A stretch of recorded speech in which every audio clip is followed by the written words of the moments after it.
Selamat malam, selamat bertemu kembali ya. Kebetulan video ini dibuat pada malam hari ya, jam 10 lewat 24 menit ya, setengah 11. Oke, selamat berjumpa kembali pada serial pemrograman sisar untuk sesi yang ketujuh, bagian yang ketujuh.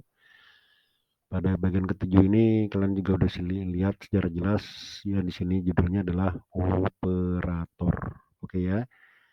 Saya jelasin dulu operator ya. Ya, operator pada sisar. Pada umumnya, tiap bahasa pemrograman mengenal dan juga mengoperasikan jenis-jenis operator. Operator merupakan simbol atau tanda yang digunakan oleh kompilator dalam melakukan operasi-operasi yang dibutuhkan pada sebuah program. Misalnya, penjumlahan, perbandingan, penugasan, dan lain-lain. Oke, jenis operator. Sisa menyediakan jenis-jenis operator yang dapat dieksekusi oleh compiler, antara lain aritmatika, penugasan, perbandingan, relasional, logika, dan lain-lain. Oke, yang pertama dulu ya, operator dari aritmatika. Operator aritmatika merupakan sebuah jenis operator yang melakukan operasi penghitungan dasar aritmatika terhadap variabel dan nilai. Misalnya, operasi penambahan, pengurangan, pembagian, dan lain-lain. Oke, pada tabel kalian lihat menunjukkan beberapa jenis operator aritmatika pada C# ya. Di situ ada tambah, ada kurang, ada kali, bagi, sampai dengan tanda baris yang ke bawah adalah tanda min-min. Artinya mengurangi secara decrement. Maksudnya gimana? Mengurangi nilai variabel sebesar 1. Contohnya misalnya x min min. Oke. Supaya tidak banyak komentar lagi atau supaya kalian udah gatal ya untuk bikin codingan, saya akan kasih contoh codingan berikut. Screenshot output dari codingan operator aritmatika pada video selanjutnya. Next.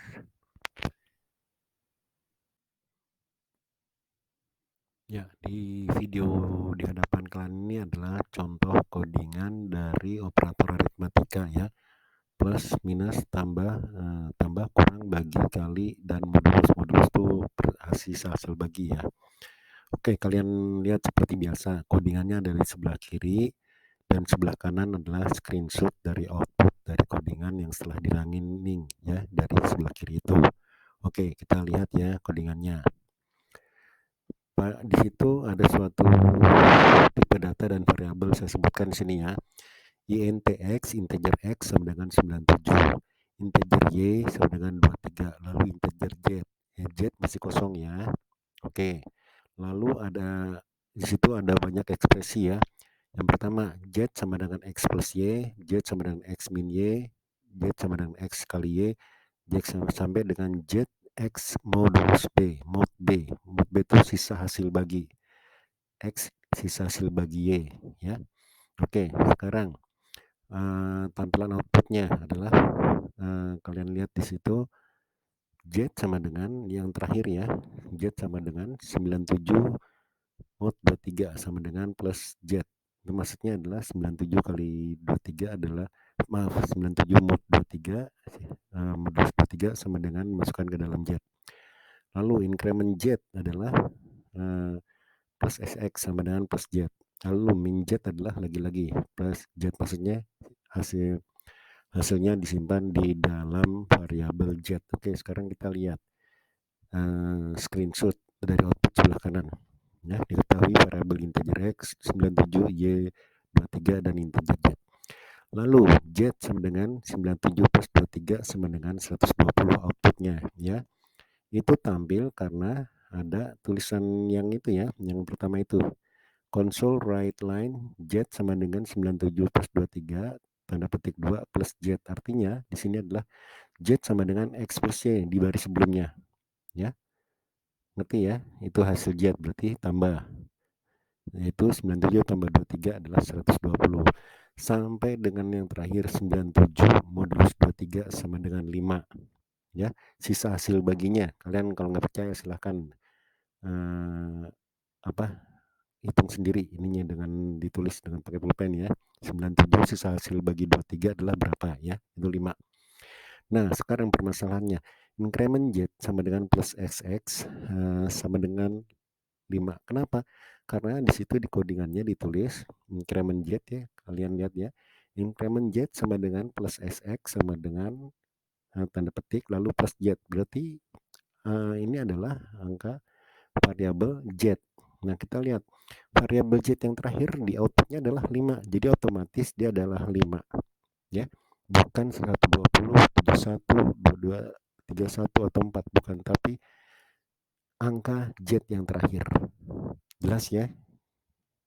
Karena Z yang terakhir itu adalah yang dibaca oleh komputer. Jadi increment Z adalah Z karena di situ dipanggilnya adalah Z. Begitu juga dengan min Z, di situ adalah sama dengan otomatis ya, karena yang dipanggil adalah Z sendiri. Jadi yang dipanggil adalah angka yang terakhir yaitu 5 meskipun tulisannya situ adalah min Z karena data yang dipanggil adalah variabel Z. Jelas ya dan gampang. Oke, kita lanjut ke video berikutnya.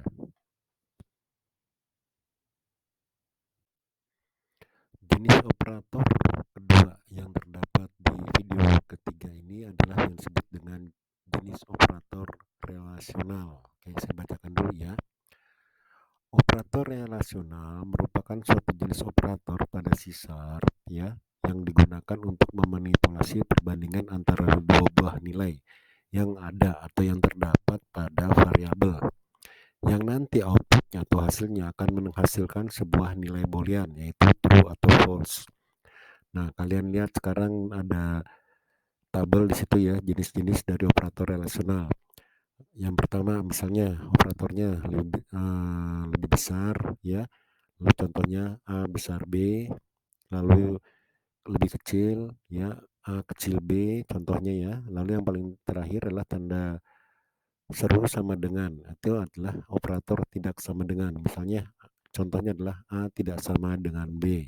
Oke, langsung saja ke codingannya ya. Kalian lihat codingan yang di sebelah kanan itu belum selesai. Kenapa? Karena lumayan panjang ya barisnya ya. Jadi saya screenshot dulu untuk baris yang bisa di screenshot saja untuk layar ini ya. Baris ini adalah screenshot pertama codingannya. Yang pada video yang keempat nanti akan ada screenshot yang kedua berikut hasilnya, outputnya ya, hasil runningnya bagaimana. Oke, jadi saya jelaskan untuk yang tercetak di sini ya, yang ada di screenshot pertama di situ. Integer A berarti A adalah bilangan bulat ya, karena integer yaitu 1, 2, 3 dimasukkan. Lalu integer B 3, 4, 5. Lalu di situ ada suatu kondisi. If A tidak sama dengan B yang sama dengan 2 itu ya, kalian lihat di situ ya. If A if A sama dengan B, sama dengan 2 kali ya, maka tuh akan muncul tulisan A sama dengan B. Oke. Jika tidak, maka A tidak sama dengan B ya.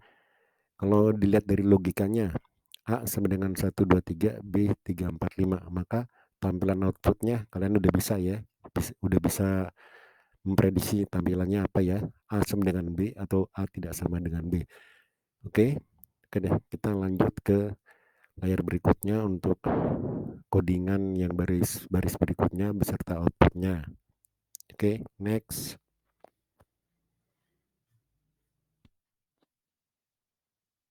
Oke, ini adalah screenshot codingan yang baris berikutnya ya, lanjutan dari video yang ketiga tadi beserta screenshot output hasil codingannya. Oke, seperti yang sudah dijelaskan tadi, variabel A adalah 1, 2, 3 dan variabel B adalah 3, 4, 5. Jadi otomatis jika A kecil B, ya otomatis akan muncul tulisan A lebih kecil dari B, atau sebaliknya A besar B, maka otomatis B lebih besar dari A. Gitu aja logikanya ya. Kalau jika A sama dengan B, otomatis tulisannya muncul A tidak sama dengan B ya. Begitu juga A tidak sama dengan B, otomatis juga A lebih besar, A tidak sama dengan B. Jika A lebih kecil sama dengan B, berarti 1, 2, 3 A lebih kecil atau sama dengan B, ya kayak gitu. Jika A lebih besar sama dengan jika B lebih besar sama dengan A, otomatis B lebih besar sama dengan A. Logikanya aja kayak gitu ya. Udah jelas ya, A lebih kecil karena 1, 2, 3 dan B adalah 3, 4, 5. Seperti itu aja ya. Gampang kok. Oke, kalian coba di editor kalian dan kalian running ya. Silahkan kalian ganti angkanya, dikombinasikan gimana ya. Misalnya A lebih besar dan B lebih kecil ya. Angkanya dirubah, jangan ikut dari contoh saja, ikut dari contoh ya. Kalian bisa kombinasikan dengan angka yang lain. Oke ya, next.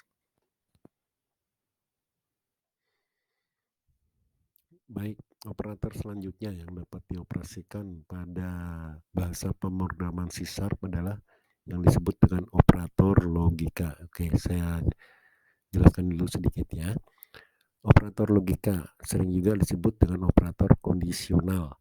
Merupakan suatu operator yang digunakan untuk memanipulasi data logika dan suatu kondisi. Hasil dari operator ini bernilai boolean, yaitu true atau false. Oke, kalian lihat sekarang tabel yang ada di sebelah kanan. Di situ ada kolom operator, keterangan, dan contoh. Yang pertama, bentuk dan, ya, dan ya, 2 kali. Keterangannya adalah operator kondisional N, itu N ya. Itu saya salah ketik, itu operator N. Oke ya. Contohnya A dan 2 kali B. Lalu yang berikutnya tanda batang operator kondisional OR, A OR B. Sampai dengan yang terakhir tanda pangkat operator logis XOR. Oke ya. Nah, sekarang kalian lihat contoh dari codingan. Ini di sini diketahui ada suatu boolean yang di situ kalian lihat ya, bool A sama dengan true. Bool kependekan dari boolean, A adalah nama variabel, nilai dari A itu adalah true. Lalu berikutnya bool B adalah true. Berarti A dan B true ya.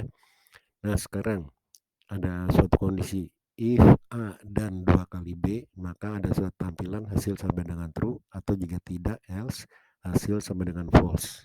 Oke, sekarang kita lihat hasilnya dari di screenshot di gambar kanan yang warna hitam ya, yang paling kanan bawah ya. Kalian lihat di situ, A dan 2 kali B atau dan B, maka hasilnya adalah true. True dan true adalah true ya, itu. True dan false adalah false, false dan true sama dengan false. Ini kebetulan cuma satu ininya, yaitu untuk untuk operasi dan aja. Oke ya, kalian coba kondisikan untuk yang lainnya ya.